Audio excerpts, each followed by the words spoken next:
Diabetes अभी एक बहुत कॉमन प्रॉब्लम हो गया अपने सोसाइटी में। हर एक अल्टरनेटिव इंडिविजुअल को डायबिटीज़ हो रहा है। डायबिटीज़ की वजह से ओरल हेल्थ प्रॉब्लम्स भी बहुत सारे बढ़ गए। लगभग पकड़ के चलो 50 to 90% पेशेंट्स में हमें डेंटल केरीज के प्रॉब्लम्स आइडेंटिफाई होंगे। बहुत सारे यूथ्स को इन डायबिटीज़ पेशेंट्स में टोबैको रिलेटेड हैबिट्स भी रहते हैं। आजकल जो इम्प्लांट जो हम ट्रेंड चल रहा है कि दांत गिरने के बाद इम्प्लांट लगाना चाहिए तो डायबिटिक्स पेशेंट में इम्प्लांट डालना एक प्रकार का रिस्क हो जाता है।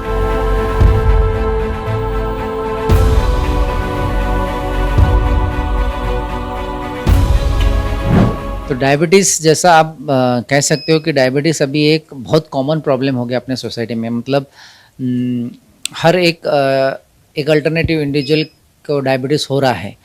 तो डायबिटीज़ की वजह से ओरल हेल्थ प्रॉब्लम्स भी बहुत सारे बढ़ गए हैं। जैसे जिसको अपन पेरोडोंटल डिसीज़ बोलते हैं, जो मसूड़ों का डिसीज़ रहता है, ब्लीडिंग गम्स रहते हैं कि मसूड़ों में से खून निकलने का, डेंटल केरीज दांत में कीड़ लगना, फंगल इन्फेक्शन होना।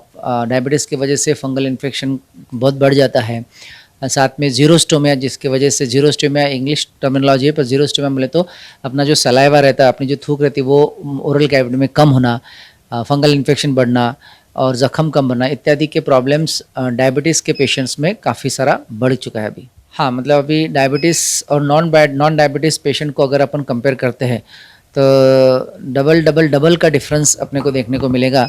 जो पेरोडोंटल डिसीज़ है, जो हेडेक के प्रॉब्लम्स है, इनमें हमें 60 to 90% तक, 60 to 70% तक, 80% तक अपने को जो पेशेंट्स है पेरोडोंटल डिसीज़ के मिलेंगे।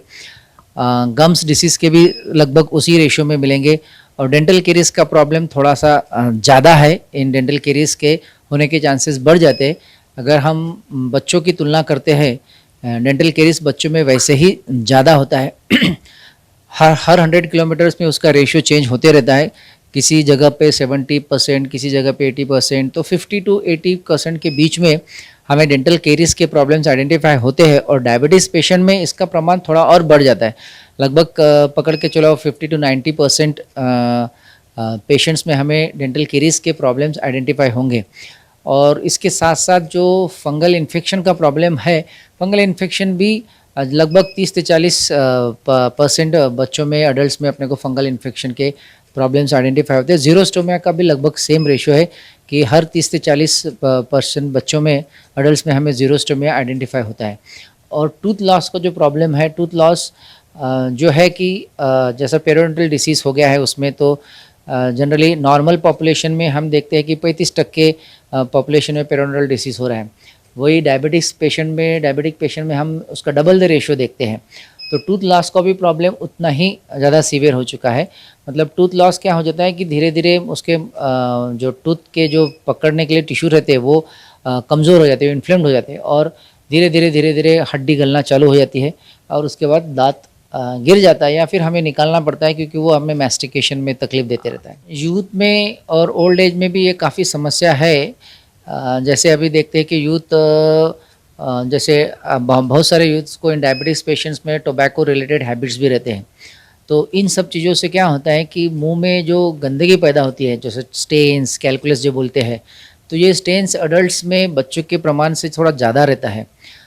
और ऊपर से डायबिटीज़ तो इस डिसीज़ का होने का चांसेस बहुत ज़्यादा सीवियर हो जाता है। जो एडल्ट्स एज रहता है कि उनकी हाइजीन मेंटेनेंस में प्रॉब्लम जाता है, वो टोबैको कंज्यूम करते हैं, जो बेटल नट कंज्यूम करते हैं, तो इसकी वजह से दांत वैसे ही कमज़ोर रहते हैं, हेडिया कमज़ोर रहते हैं और ये सारे सेवन करने से और कमज़ोर हो जाता है। तो सीवियरिटी तो प्रिवलेंस तो बढ़ ही जाता है, पर सीवियरिटी ऑफ द डिसीज़ भी बढ़ जाती है। मतलब ऐसे पेशेंट्स में हमको बहुत ज़्यादा तकलीफ मिलेंगी डायबिटीज़ वाले पेशेंट को, और इनमें ज़ख़म भी हील नहीं होगी। कोई भी ट्रीटमेंट किया तो ज़ख़म हील नहीं होती इनके अंदर जल्दी।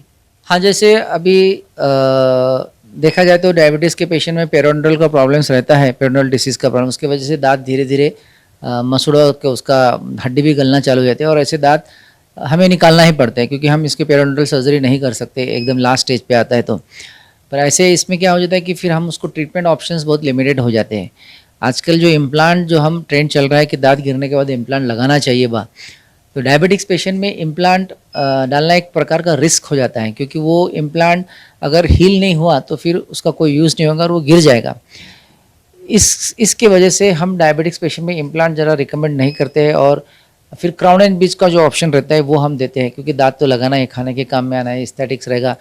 पर ऐसा है कि इन अडल्ट्स ने इन जो ट्रीटमेंट करते हैं, इन ट्रीटमेंट को अगर लॉन्ग लाइफ बचा के रखना है तो अपने ओरल हाइजीन में सुधार करना पड़ेगा। टोबैको, बिटल नट्स का सेवन कम करना पड़ेगा, तो फोर्सेस इन दांतों पे कम गिरेगा। हाँ, मतलब अगर ये सब प्रॉब्लम्स अपने को टालने के हैं तो डेफिनेटली ओरल हाइजीन मेंटेनेंस अपने को बहुत अच्छे से करना है। कि सुबह उठते बरबरी हमको ब्रश करना है। आप फिंगर से भी ब्रशिंग कर सकते हो, पर ब्रश यूज़ किया तो ज़्यादा अच्छा है। फ्लोरिडेटेड टूथपेस्ट आता है, उससे आप ब्रश कीजिए, जिससे कीड़ लगने का प्रमाण कम हो जाएगा। फिर आप ब्रेकफास्ट करने के बाद, आप दोपहर का लंच करने के बाद में अच्छे से गागल करना बहुत ज़रूरी होता है। जो भी दांतों में फंसा हुआ रहता है वो निकालना बहुत ज़रूरी हो जाता है, क्योंकि एक एज के बाद टीथ में गैप आना वैसे भी चालू हो जाती है। मतलब दो दांतों के बीच में थोड़ी सी गैप, जिंजावा और दांत के बीच में गैप, उसमें खाना फंसने के चांसेस बहुत बढ़ जाते हैं।